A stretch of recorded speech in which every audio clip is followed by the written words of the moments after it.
Zdravím vás všetkých.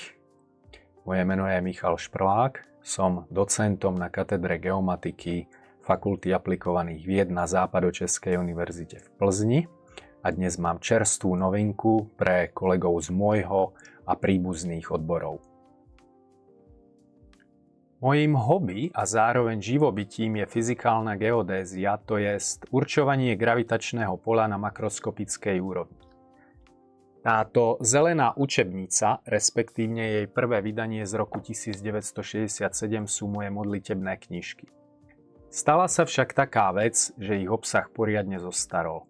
A tak som sa rozhodol, že napíšem moderný učebný text. Nové skriptá s názvom Fyzikálne geodézie boli publikované pred pár dňami a dostali takúto krásnu oranžovo-bielu obálku. Primárne sú určené študentom geomatiky u nás na fakulte, ale využijú ich aj študenti geodézie a geofyziky. Určite sa pri nich nebudú nudiť ani nadanejší študenti inklinujúci k matematike a fyzike. Môže to byť dokonca užitočný text aj pre akademických a vedeckých pracovníkov z uvedených vedeckých disciplín. Skriptá sa dajú zakúpiť priamo v univerzitnom obchode za necelých 400 českých korún.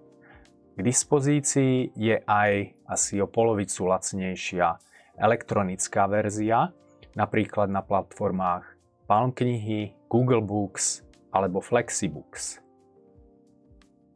Mimochodom, v kancelárii mám 10 autorských nátlačkov, jeden si nechám a ďalších 9 som vyhradil na rozdávanie s autogramom alebo bez.